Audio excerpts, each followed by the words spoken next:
Hola, aquí estamos en Radio Tierra y La Morada, en un momento muy especial, en un momento en el que aún esperamos que llegue la primavera, cuando el invierno no ha terminado todavía de irse.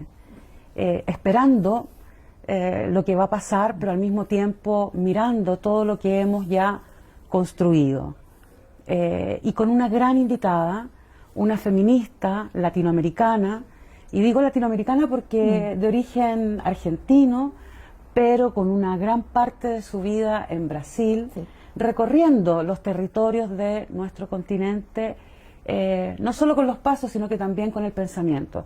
Feminista, escritora, Rita Segato, antropóloga, también nos acompaña en este tránsito, en este trayecto, en este intervalo en el que estamos. Nos acompañó a Valparaíso, nos acompañó en el Caupolicán y hoy día nos acompaña a esta conversación. Muchas gracias, Rita. Estamos muy contentas de tenerte acá con nosotras. Yo soy quien agradece y también soy quien está muy contenta de estar aquí con ustedes y en este momento. Fue muy lindo, está siendo muy hermoso. Yo quería preguntarte justamente a propósito de una conversación que tuvimos. Tú nos contabas que la primera vez que estuviste en Chile fue el año 71. Así es. Y que el ánimo, el espíritu de ese momento fue muy especial, te marcó mucho. Realmente es así. En 1971 vine a Chile porque un amigo antropólogo argentino, que justamente con quien fui por primera vez al norte, a la quebrada de Humahuaca, al espacio de mi país donde vivo actualmente. El norte argentino. El norte argentino, que es el norte chileno también. Sí. Ahí al lado. Nuestro norte. Exacto. Había venido a trabajar a Concepción. Y era uno de dos antropólogos que estaban dando clases en Concepción y yo quería saber si iba a estudiar antropología, o sea, cómo era ser antropólogo, que quería dirigirme hacia ese lugar interior, hacia ese lugar latinoamericano, hacia ese lugar otro, diferente lugar del cual al cual me orientaba mi educación, que miraba Europa. Yo soy porteña, pero no de Valparaíso, sino de Buenos Aires, y toda mi educación, tocaba Beethoven, iba al conservatorio, fui a colegios muy eurocéntricos. Y de repente cuando veo el otro lado de mi país, ¿no? Hacia el norte, ¿no? Hacia los Andes, digo, no, hacia aquí vengo yo. Soy muy andina, o sea, por vocación.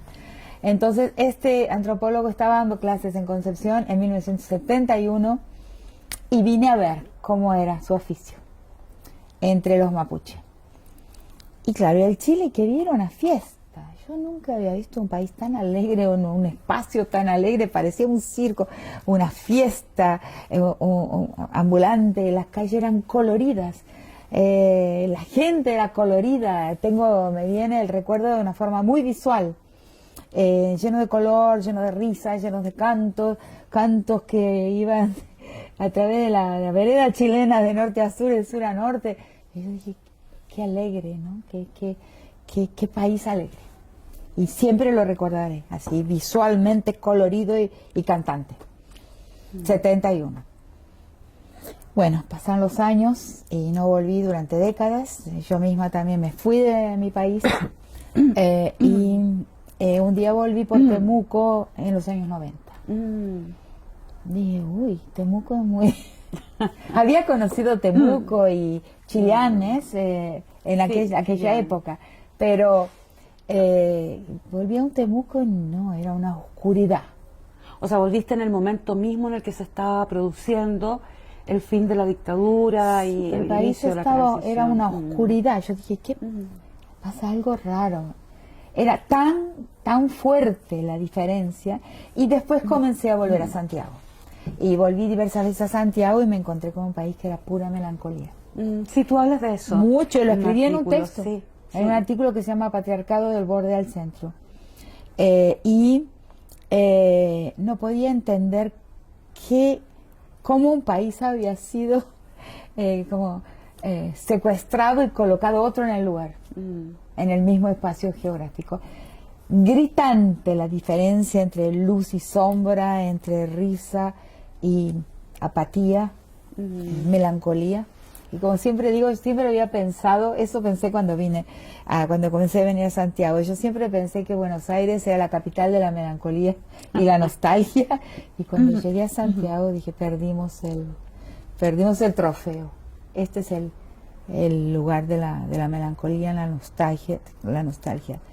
Esto es fuertísimo, es sensorial para mí, esa diferencia. ¿Y esa melancolía cómo la piensas tú? Porque ahí empecé a pensar, sobre todo para ese artículo, ¿por qué no? Y empecé a buscar en internet, si uno coloca en Google la tristeza chilena, encuentra resultados.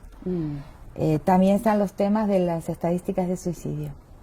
Pero la tristeza chilena está en Google y está en documentos. En algún momento creo haber encontrado un documento de un organismo internacional hablando del problema de la tristeza chilena, y yo empecé a pensar, también muy impactada por un país en el que viví, que son los Estados Unidos, en que viví en Houston, viví en Gainesville, viví en Madison, y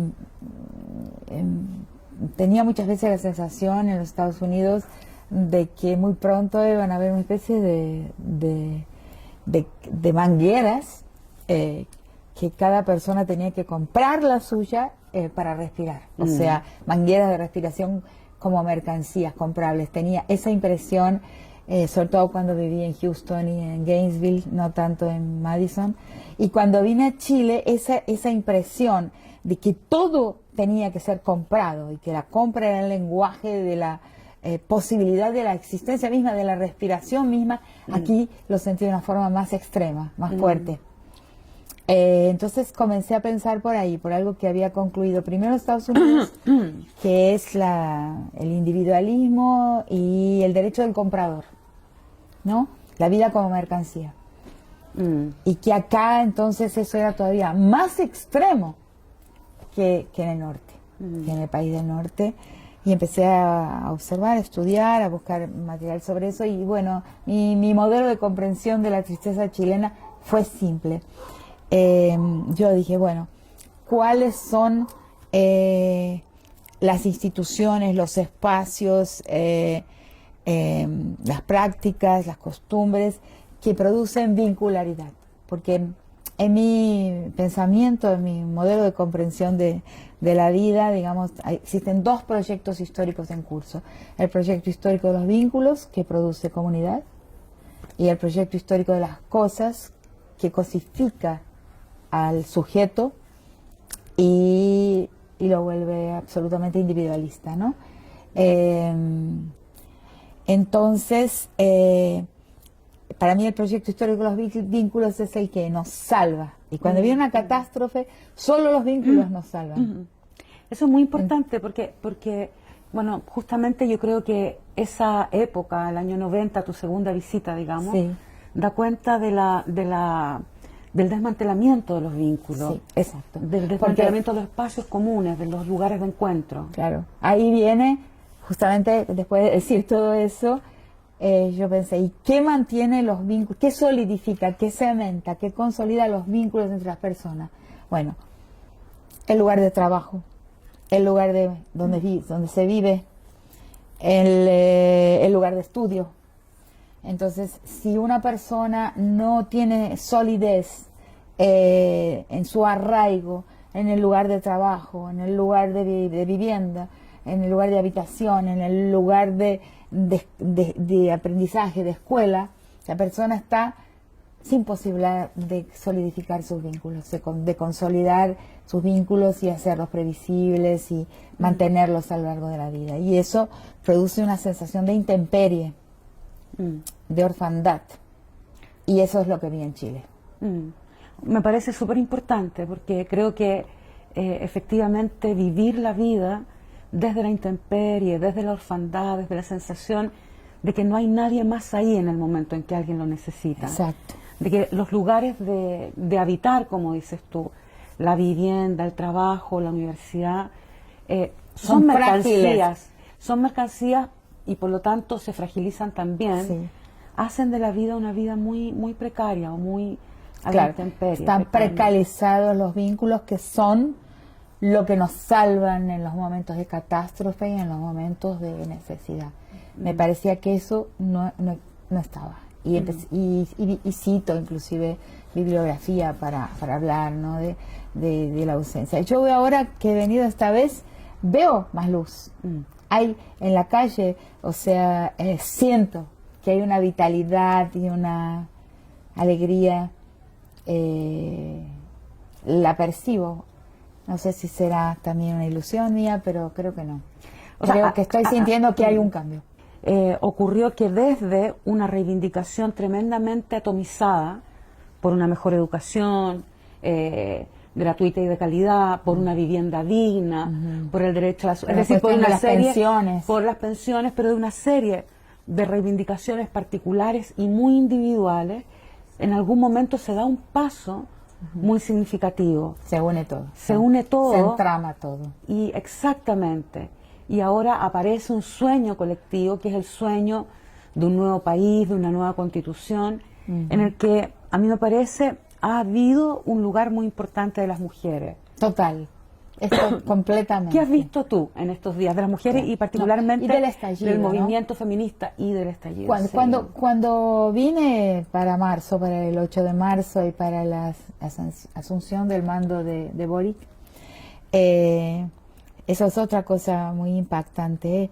Yo siempre me he quedado en un hotel que queda en la región de Baquedano, o sea, 2 cuadras de Baquedano. Plaza Dignidad, que le llamamos ahora. Le llaman así. Sí, como Plaza Dignidad. Dignidad, no, claro, o sea, Sí. cerquita de la Plaza Dignidad.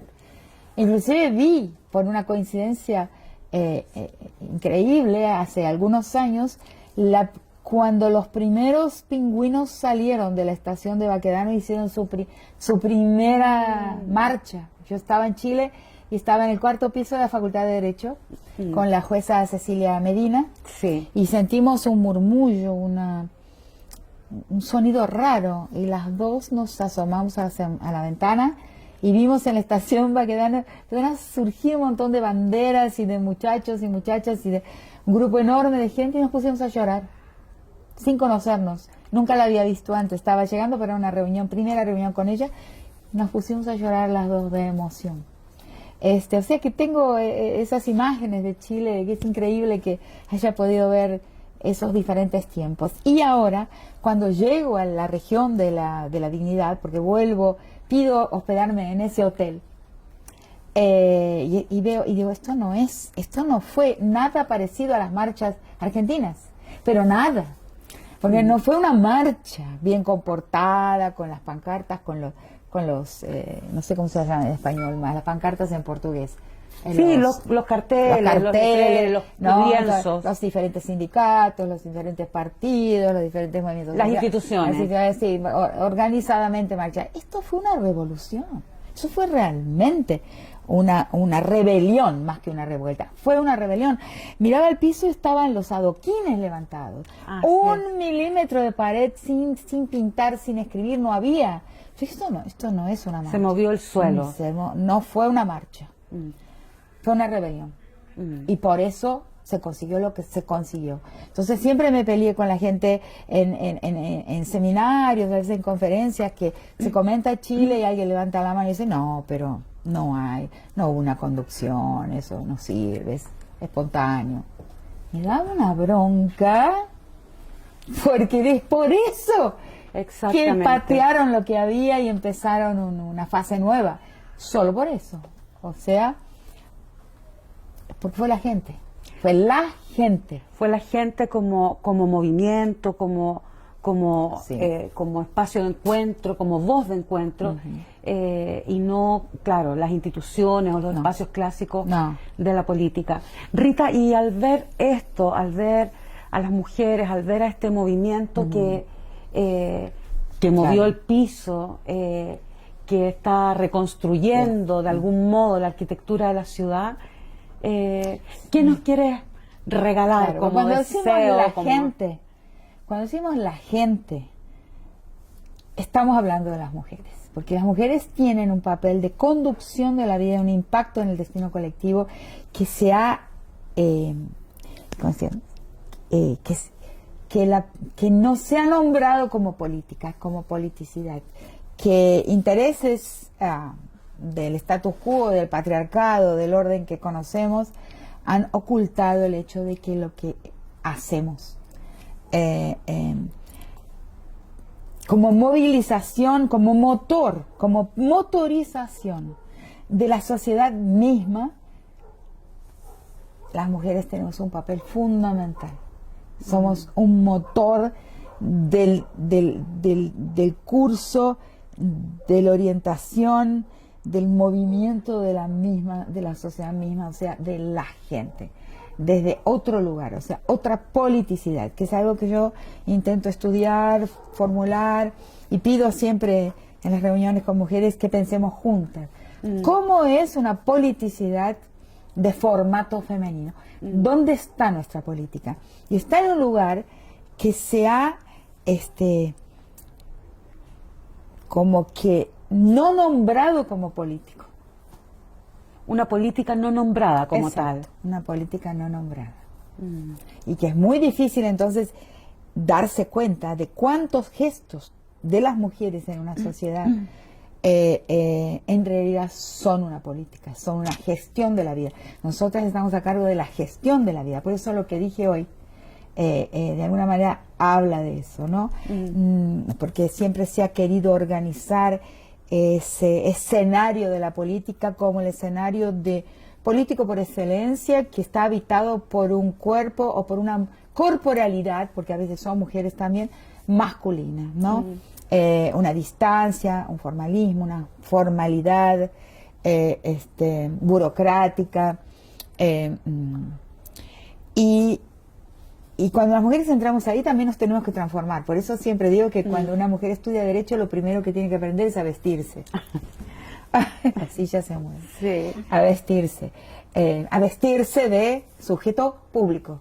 Y nosotras, en realidad, tenemos una historia en otro espacio en donde gestionamos la vida, la permitimos la continuidad de los pueblos enteros. Somos sujetas del arraigo, lo que van a permitir que de una generación a otra se traspase algo que es un pueblo.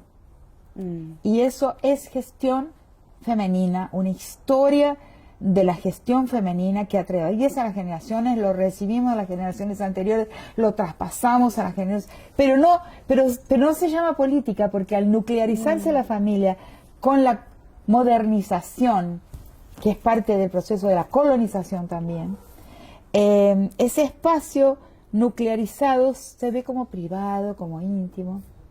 O sea, la politicidad de las mujeres, dices tú, tendría que ver con la gestión del arraigo. La gestión del arraigo es quizás muy influida por comprender la gestión de la vida en sociedades de estructura comunal, porque soy antropóloga. En esas sociedades de estructura comunal, ese espacio doméstico no está encerrado entre cuatro paredes, no es privado, no es íntimo. Eso de que el espacio doméstico es privado e íntimo es una cosa de la colonial modernidad, pero no es de la larga historia del espacio doméstico, que es un espacio de gestión plenamente público, plenamente transitado por una cantidad de gente, y donde se toman decisiones que tienen que ver con la continuidad de un pueblo y tiene un gran impacto en la vida colectiva. Inclusive los hombres que pasan a su parlamentación afuera, después se transforman en la vida de los hombres en los bares y en los cafés afuera, su bienestar o a veces la aprobación de sus proyectos colectivos para la sociedad depende en gran medida del apoyo de lo que está en el otro lugar. Sí, o sea, me parece muy interesante además plantear esta politicidad de las mujeres en relación al arraigo, cuando justamente lo que tú dices es que acá un país se desarmó, se desarraigó. Porque se desarraigó, o sea, porque se desarraigó Sí. la vida de los sujetos, digamos, Sí. porque el lugar de vida, el lugar de seguridad, el lugar de trabajo, de la vivienda, es decir, el lugar en, Sí. el que, en el que la vida transcurre quedó a la intemperie. Y en ese sentido me parece muy interesante pensar este lugar, esta función, esta compañía o soporte de las mujeres para la reconstrucción Totalmente. de un lugar de arraigo. Y me parece además muy interesante pensarlo a propósito de lo que está ocurriendo en nuestro país, con la primera convención constitucional en el mundo paritaria. Con un trabajo además constituyente que tiene una marca tan fuerte de lo feminista, que no aparece como una frase, sino que atraviesa un proyecto de sociedad. ¿Tú Sí, lo claramente. Está la mano de la mujer. Y le pregunté hoy a Elisa Loncón, las mujeres trabajaron más, ¿no?, en la constituyente, y me dijo sí. Se entregaron más tiempo, más horas, más esfuerzo, más energía al proyecto constituyente, al texto de la Constitución. Y se nota. Así que es más que paritaria la constituyente, y eso es lo que hoy quería decir, ¿no?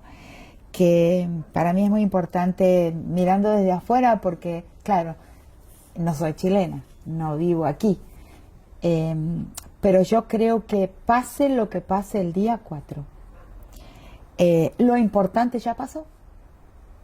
Es muy importante recordar eso. Porque si se aprueba la Constitución, si lo que viene en camino no se sigue andando y desarrollando, puede ser letra muerta también.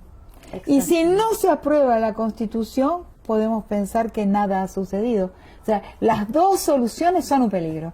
De la manera en que yo lo veo, el apruebo y el rechazo, ambas constituyen algún tipo de peligro. Y lo único que no constituye ningún tipo de peligro es que la gente sepa que ahí tiene un texto, sepa que ese texto orienta la vida, porque fue escrito colectivamente, con gran esfuerzo y con deliberación.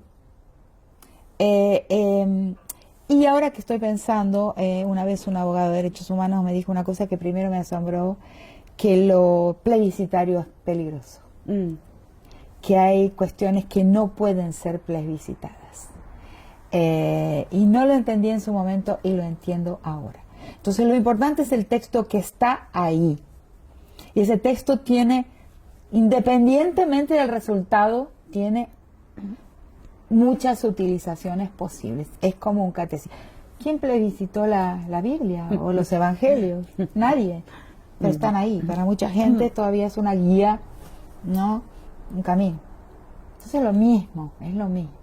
Es un momento histórico grandioso, un texto histórico que una votación ni aprobándolo ni desaprobándolo lo puede suprimir, porque ya está inscrito. Rita Segato, muchas gracias por acompañarnos en este momento tan importante, tan significativo, tan histórico y tan constructor de arraigo, que es como entiendo lo que dices, ¿no? Exacto. Hay un texto que en lo fundamental no se plebiscita, porque está escrito, está inscrito y nos acoge en la posibilidad de un diálogo, de una voz y de una búsqueda de camino. Hay un camino ahí, eso es lo que importa.